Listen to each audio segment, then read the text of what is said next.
All right.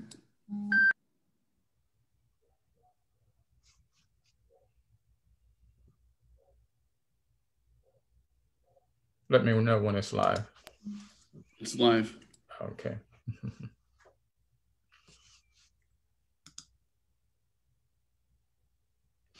Bismillah walhamdulillah wassalatu wassalamu ala rasulillah wa ala alihi wa sahbihi wa man wala. Assalamu alaikum wa rahmatullah. Welcome to our very first class of the Autobiography of Malcom X. And this is an intimidating task because this book is a book that has that is an amazing book, and a book that has impacted the lives of many people, and it's one of the leading causes of people entering Islam. So many people have asked, why did they enter Islam, or how?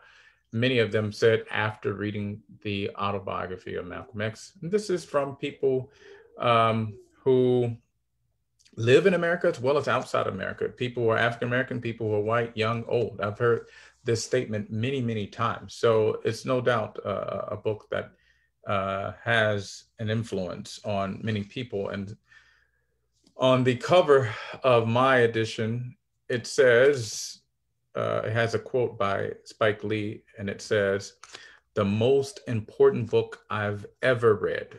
It changed the way I thought. It changed the way I acted. It has given me courage that I didn't know that I had inside me. I'm one of the hundreds of thousands whose lives or whose life was changed for the better." So this is a description of the impact of the book. And before I delve into the first chapter, I also wanted to say that, give just a brief, very brief description of his stance and stature. I should say stature. It's amazing to think that he was globally recognized. He was someone who was regarded as a threat to America, in the sense that if he could galvanize and unite Blacks, it would impact, or it would affect the way America was running. And the government stance, and in particular J. Edgar Hoover, was that this would be a bad thing. Obviously, pushing for equality and all these other things and justice is a good thing, but they saw it as bad. And what I wanted to say is, no, he again, J. Edgar Hoover, who did a lot of intelligence operations on him, had a lot of reverence for him. Very openly in his writings said that this man was an intelligent person, very articulate, and he has the potential to become the Black Messiah. So again, they identified him as a threat, that this man, and again, this is a person who was, he was saying these words, who was in his 30s, had all of this potential. And yet, as you will see, he did not get a Harvard education. He did not live with the elite, but yet he was someone who made a profound impact. So that is really where I wanted to start off. And I remember when I was growing up, he was one of the most influential people in the African American sphere. And what I mean by that, and I was telling Kenneth this, is that he was held in the same regard as Martin Luther King. And that's no exaggeration. Even well into the 80s. Now it seems like his legacy, starting in the 90s and even in the 2000s, even more so, has begun to decline, maybe because of his stances and what have you, or has been misunderstood. But I wanted to start off by saying that this man was a very, very influential person, and again, on a global scale. So what we're going to do today is really look into his backstory. And what I mean by that is, like, every superhero, every villain has a story. How, and what I want us to think about, and what I want you to really engage us with, is how, what made him into what he became. That's very important, because we need people of this status and stature of Martin Luther King, Malcolm X today, and especially Malcolm X, because he was a Muslim. And I think it's very important for us to identify those traits. And I think we kind of see that when we open the book, because the first chapter is called Nightmare. And in it, he introduces you to himself. But also, before I enter this, and I'll try to go quickly, because I think, believe it or not, this opening chapter, most of us, if not all of us in this class, are very familiar with the opening chapter and the background of Malcolm X. And if you even just saw the movie, you would have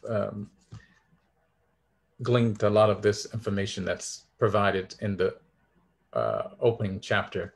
But before we begin that, I want to make a strong appeal for everyone to buy the book and read it. This chapter, chapter 1, is one of the short chapters. It's only 24 pages, and it reads very easy. I read the chapter and listened to it. So this is something too, if you are not someone who likes to read, get the audiobook.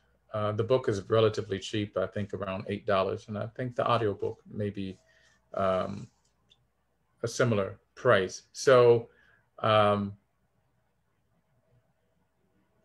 again, I want to make a stronger appeal for us to buy the book and read it. And not just for the Autobiography of Malcolm X, but for all of our books. And I think we can, and that's how we really engage, and that's how we really play our part. And everyone's contribution is essential. Even if you don't read all of the chapter, for example, chapter 2, because it's a little longer, or you read it quickly, or you listen to it, that's fine. But I really do encourage all of us to do that. And I think this is one of the secrets of the book, is that Malcolm X was someone who loved knowledge, loved words, and loved communication. So with that, let's start off. When I said he loved words, let me just start, not necessarily where he started, but introduce you to his father. And maybe, again, what I really want us to do is, how did he become Malcolm X? His father was a preacher, and he was vocal. And his father was someone who spoke his mind. And he mentions that he was someone who wasn't afraid to speak the truth. So he saw that for a few years. And obviously, even though his father died when he was very young, he wanted to live up to that legacy. And so I think that's something. One, his father was a preacher, and he wound up becoming a minister and someone who loved words and loved preaching. And he mentions that his father used to take him to with him when he used to preach. Also, interestingly, he mentions his father. And again, we're talking about the making, his backstory. How did he become this? And all of us, we have a backstory. And sometimes maybe we can just, this story maybe release and encourage us to live up to our potential, because he perhaps had much, much, much less than us. And even maybe potential wise. So his father was also someone who followed Marcus Garvey. And Marcus Garvey was someone who spoke out against oppression, someone who tried to give African Americans pride. And so that he was indoctrinated with that very early. And it's amazing that there's so many parallels and so many things that we can learn, even though this is 1920 something, we're going back a long time. However, there is still a lot of stigma from being dark complexion, from being from certain areas. And even he dealt with that, even though he was someone who grew up with pride. He mentioned that for a period of time, he thought because he was light-skinned that he was better, and he was proud of that. This is mentioned in the first chapter. And someone like him, who's very conscious and very aware, has these thoughts in his mind. Imagine just the regular, typical person. And this is a good time to plug the book by Isabel Wilkerson called Caste. Very beautiful book, written 2020 and identified by Time as the #1 nonfiction book of the year. And I think I will, even though I haven't read a lot of books like Time or and know of, but I would say it is a great book. So I'd encourage everyone to listen and to read that book as well. And it will tie in 1925 very well with 2020, almost 100 years ago. And it goes back even further. And anyway, we're not talking about that. But my point is that this is very relevant. And and you saw the movie also, you see how he wanted to straighten his hair. And he dealt with all of these issues running through his mind, and at a young age. So again, his father was someone who was proud, not proud with necessarily being an arrogant person, but spoke up for African Americans. And also he thought that they needed to be independent. So they had this pan-Africanist type of mentality. Like, the only way that we're going to really prosper is to leave America and go back to Africa. And interestingly, also Malcolm X confesses that he thought Africa was backwards and full of savages and stuff like that. So you see that struggle. So, and he mentioned that his father was 6'4" and a very strong man. And this is what he became. And he mentions his mother. His mother is actually from Grenada, the islands, and she didn't talk like, as he mentioned, she didn't have the accent of the Negroes. And her father was white. And this is another complexity that he dealt with, and that many people too. On one end, he had a lot of hatred, and you're going to see why he had so much hatred, because he saw so much injustice, so much evil. All of his father saw, what was it, 3 of his 6 brothers die in violence and lynching, and the majority of them were lynched. And all of his uncles were killed, except for one who died on his bed, natural causes. So he grew up with a lot of hatred. And the book begins, and just like Malcolm X movie begins, with him being told a story. So again, you see how this is his backstory. He was not yet even born into the world, yet his mother was pregnant with him, and the KKK came, and while his father was gone, and basically terrorized them and broke the windows and tried to scare them out. The main reason they wanted to scare him out was, again, because he had this, he followed, his father was a big promoter of the Marcus Garvey doctrine, which encouraged Black independence and pride and what have you. And what's interesting too is that he mentions that his father went to Milwaukee with him and also to East Lansing and outside of East Lansing. All this is in the first chapter. And he met African Americans also who had issues with this and had issues with standing up on their own 2 feet. And this is as well an issue that we have today. So one other thing I want to mention, that he mentioned he was the lightest complexion. So you see so many paradoxes, and you see so many complexities of his life. So he believes, because he was the lightest, though his father preached pride and everything, favored him because he was the lightest, and it had an impact on him. And he believed just the opposite. His father was dark. His mother, who's light, actually hated or felt that he was treated the most difficult because of his being light, and reminded her of something probably she didn't want to be reminded of. We were told that his mother could pass for white, and remember, she didn't even have an accent of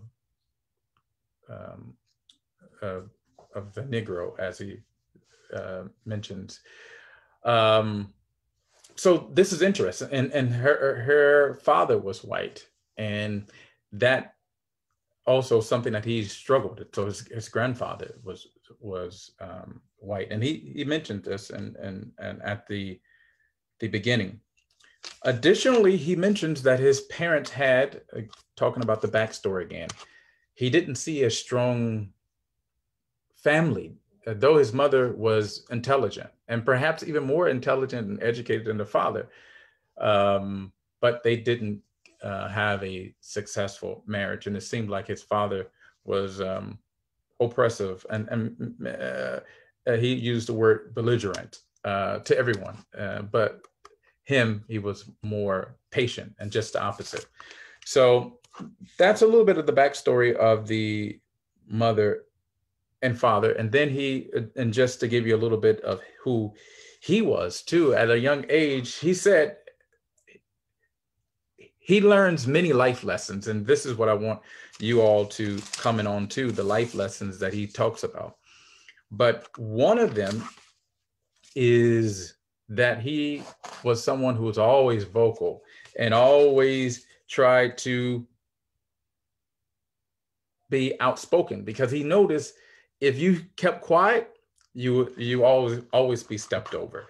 But if you speak out loud and if you try to demand something, then you would be more likely to get what you want. So basically, as they say, the squeaky wheel gets the oil or the grease, right? So that's what he mentioned, that was his mentality. Early on, also, and I'm almost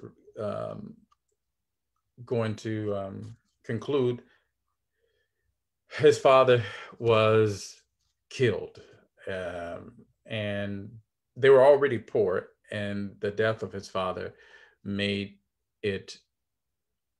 drove them into deep poverty. So this is his backstory too, that he he dealt with poverty, and so he had to become even more independent. And his father was someone who pushed independence, and so all of this came on his mother. And likewise, we learned that though he had a life insurance policy, and he was his death was mysterious. Almost without a shadow of doubt, he was lynched, killed, but yet it was covered up. So this is something that also affected him. And he mentions that from a young age, he had a lot of exposure. This is backstory too, diversity. So he went to different cities. And you got to understand, his father was from, I believe, Georgia, from the South. And he went to Milwaukee, he went to, and several different places. That was very difficult back then. And that in and of itself took a lot of courage. And there's another book, or several other books, and even one by Isabel Wilkerson, also about the warmth of other suns, I believe, about the Great Migration and how African American going from the South to the North was something that affected the whole economy of America. And it was a huge time. I mean, it was an important time in history. Anyway, so his father participated in that, and that also gave him that strength, confidence. So he saw different cities and different people, and had different exposures. Mother being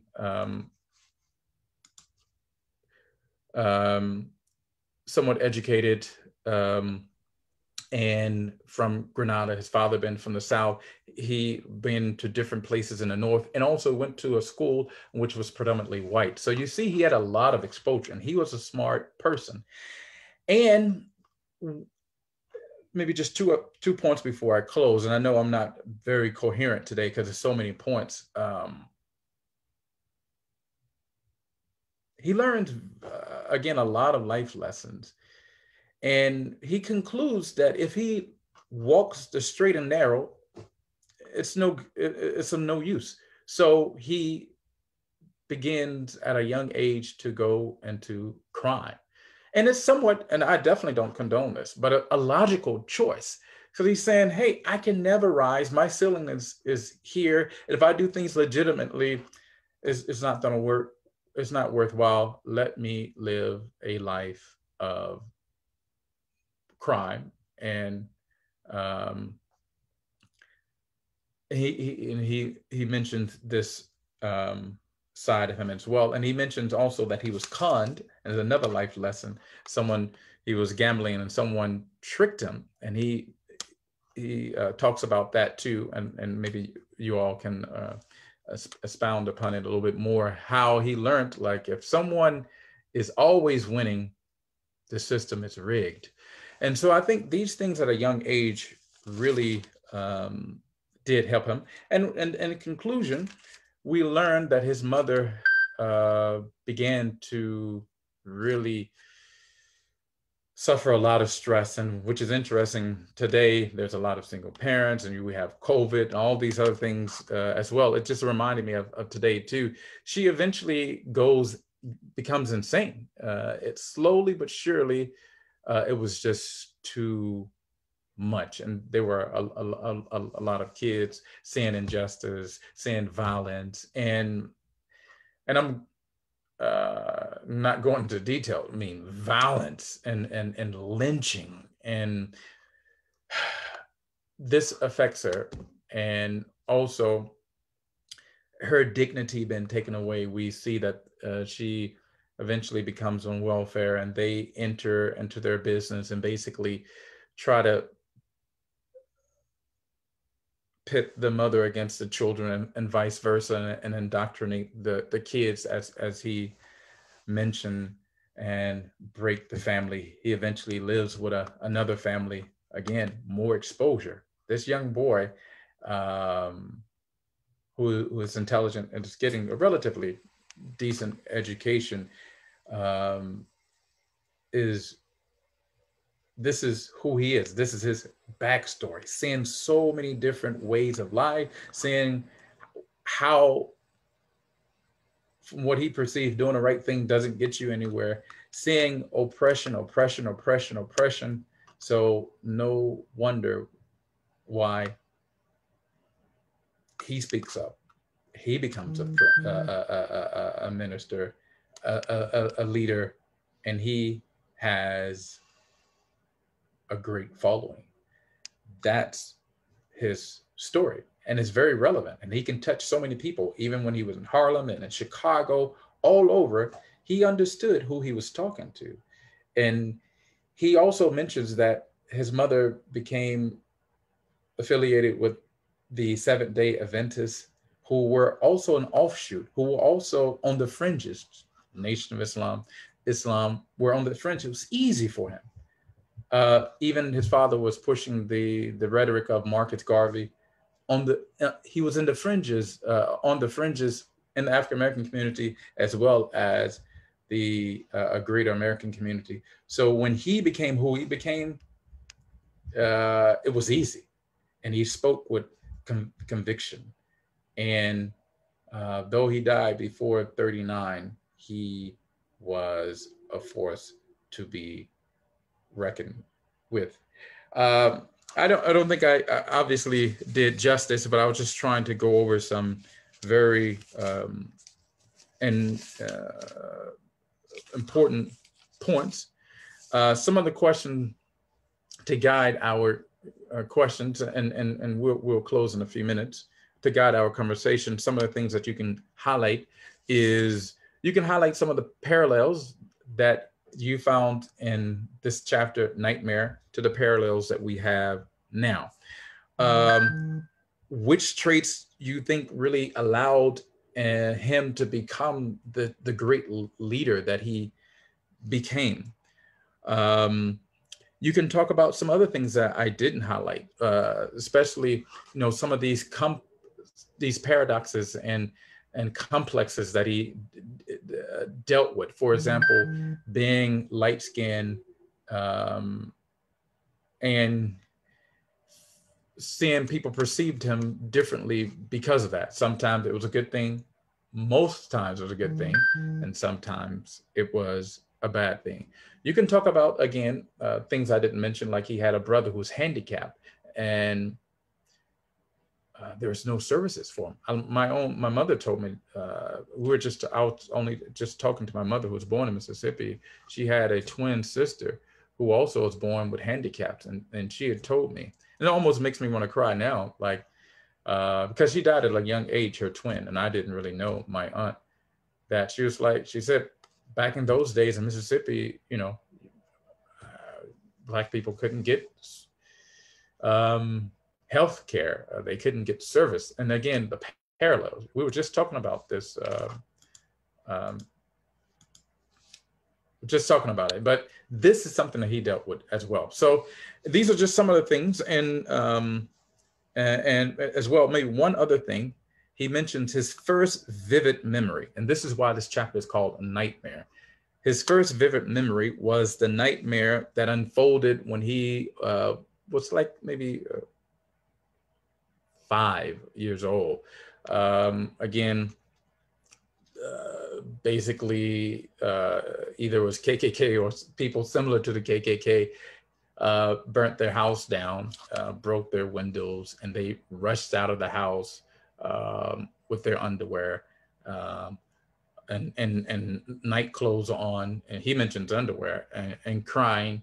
The mother almost didn't make it. She barely leaves the house while it was burning down with his small little sister. So you could talk about that memory too. And this is what he calls the first chapter, the nightmare. And he mentions that this was one of his first memories, very, very young, and he remembers this. And again, this is what forges the character of Malcolm X. Jazakumullah khairan. I hope, again, that this book is of benefit to us, and I encourage everyone to read. And inshallah, we will close this the live stream. Let me see, can I close it and open the floor? Kenneth, you could, while I try to close it, could you start us off with any comment? If you're still there. After you end the live stream, inshallah. What's that? After you end the live stream, inshallah. Okay. You just gotta more on Zoom. Just when you're on Zoom, just click more button. It should say stop live stream.